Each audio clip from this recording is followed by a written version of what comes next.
Hi, Rockers. Hello, hello, hello. Here we are again with Treasure Island, Chapter 9. Dun, dun, dun. Do you remember the name of it? Chapter 9 is The Man on the Island. Obviously, you said the man on the island, okay? But as I stressed, the man. Is there a man all by himself? Yes, there is. What's his name? Van what? Come on, there we have the picture. Look at it. I love this picture. I asked the AI to create. We got three parts of it. In the first one, we've got Jim running away from the pirates. Hmm. He's escaping. He's very young, remember, and he's becoming more and more mature. In the second picture, in the second square, we've got Jim the moment he meets Ben, who this he's okay, but we should think of him about him in a different way. Yeah, he is kind of what does he say about him? Is he shipwrecked or marooned? We got these new terms. Shipwrecked is when the ship breaks down. Yeah, it all gets broken, it tears apart. Okay, and you may, I don't know, hang from a piece of wood and you end up on an island. And marooned, I always learned that after that you are left, you are there marooned on an island and isolated by on your own. But with the story, we learned that there it was like a threat. Actually, pirates left certain pirates marooned on islands as a kind of punishment, un castigo. Okay, so there, yeah, and imagine after 3 years seeing a pirate ship or seeing a kid running away. I mean, it's a what? And in the third one, we've got the ship, and the ship is on the sea, all right? With the flag. What's the name of the flag? The pirate flag. Come on. Ay, ay, ay, cuántas cosas que tienen que recordar, okay? And this Ben, he dreams of cheese. He craves cheese. British cheese, as he says. Well, let's see the next one. We will start with debatable questions with no answers for you to think about them, okay? The idea is that you try to think what the story can be about and to help you understand and answer them. And retell the story, remember, in the present or in the past. Why did Jim decide to go ashore alone? Hmm? ¿Es Ben Gunn trustworthy? ¿Se puede confiar en él? Imagine 3 years on your own, eating anything. Okay, sometimes I'm not sure if you can trust that person. What does isolation do to a person? There you are. Why does Stevenson, the author, yes, introduce Ben Gunn now? What's happening? What's the relationship in the story? He used to be one of pirates. Is being marooned worse than death? I don't know. How does Ben Gunn's story mirrors Jim's? Why is Flint's death still important? There you are, Flint. Yes, it's a pirate from the old times who or whom is I mean, a lot of people are afraid of or were afraid of. Does Jim mature in this chapter? A lot. A lot. I guess that it's the most important, I mean, obviously so far, but this is terrible. What lesson does Penguin represent? How does Stevenson create suspense? How does Stevenson create suspense? Twice, just in case. Why is Ben Gunn fascinated by cheese? Yes. Can Ben Gunn be considered a hero? What does Flint is death imply? And what moral choice does Jim face? So, I will got more. What makes Ben Gunn human despite his madness, su locura? Es que esto solo mucho tiempo. How does nature affect mood in this chapter? What contrasts exists between Bengan and Silva. What's the turning point here? What would you do in Jim's place? Dun, dun, dun. So, setting in place. The chapter takes place on Treasure Island, where Jim Hawkins has gone ashore alone. The landscape is wild, tropical, and uninhabited, full of dense woods, hills, and swamps. The steep hill and the misty shore create a mysterious and dangerous atmosphere. Deep in the forest, Jim meets Ben Gunn, a ragged, sunburned, pues imagínense que está todo no bronceado, está quemado por el sol, ¿no? No hubo protection, nada.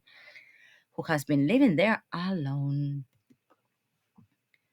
As regards the setting in time, mid 18th century, around the 1750, during the age of sail and piracy, ships often marooned pirates as punishment. So this is history, you see.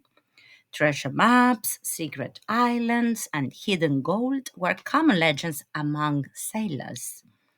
That same day, talking about the story itself, after spotting the island, part of the crew chose to go there.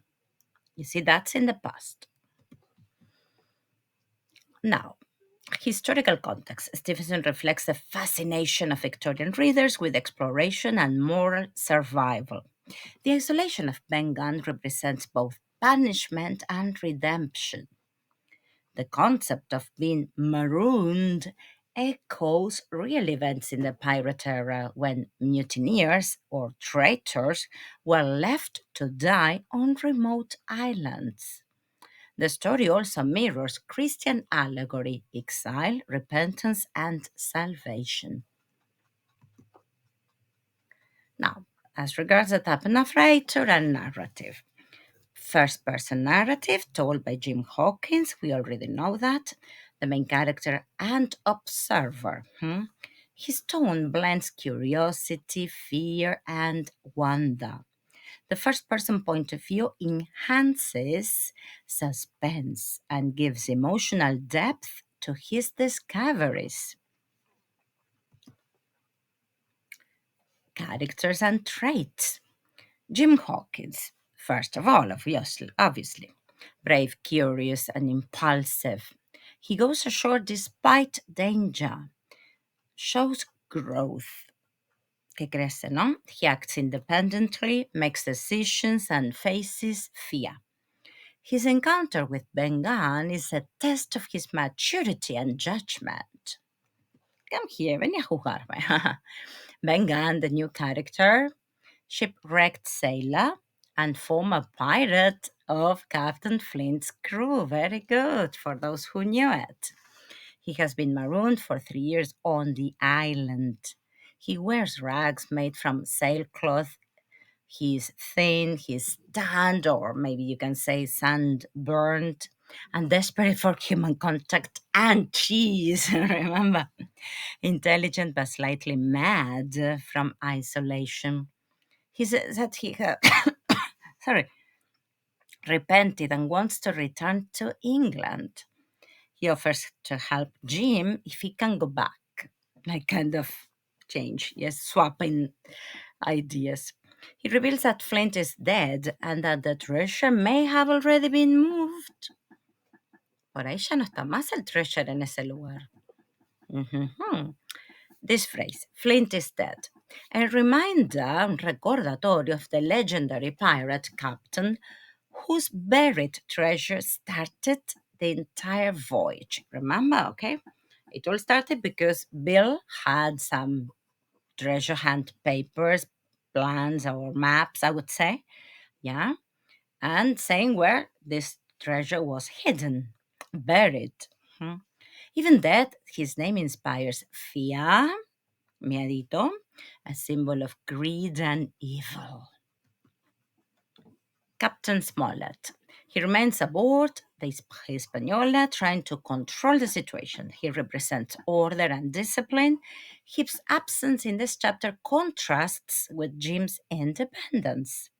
Remember that somehow the both, I mean, captain. Fíjense cómo se le spelling de captain, Captain, porque vi varios que lo escribieron mal, ¿eh? No es capitán, es captain. Okay.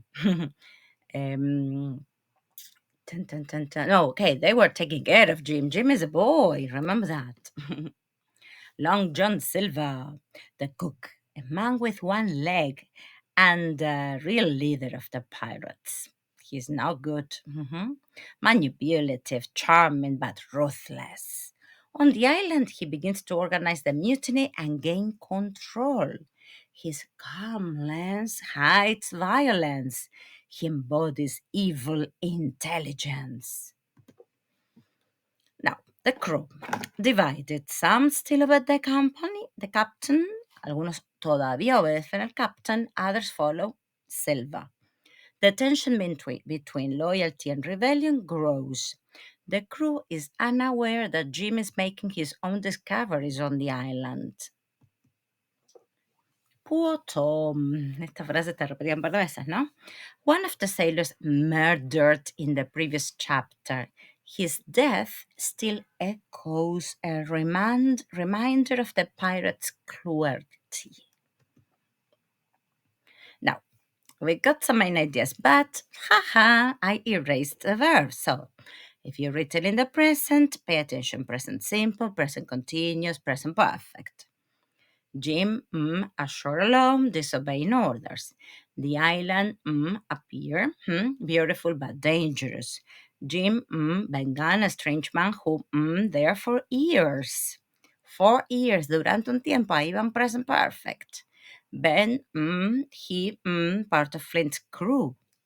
Flint está muerto, entonces ahí, aunque venimos contando en el present, esa parte hay que decirla en past. He was part of Flint's crew. And after a failed treasure hunt.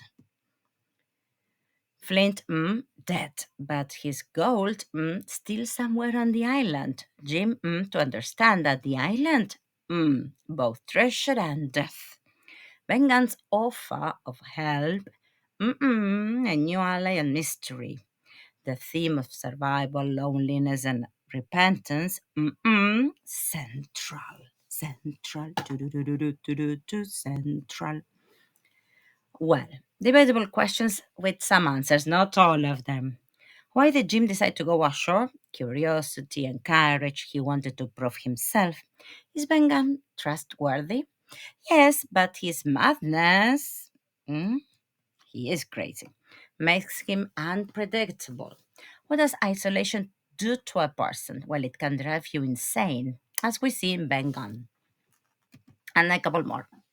Why does Stevenson introduce Bengan now? Well, to offer hope and a twist before the pirates reach the treasure. Is being marooned worse than death? In some ways, yes, it is. It's slow psychological torture. How does Bengan's story mirror Jim's?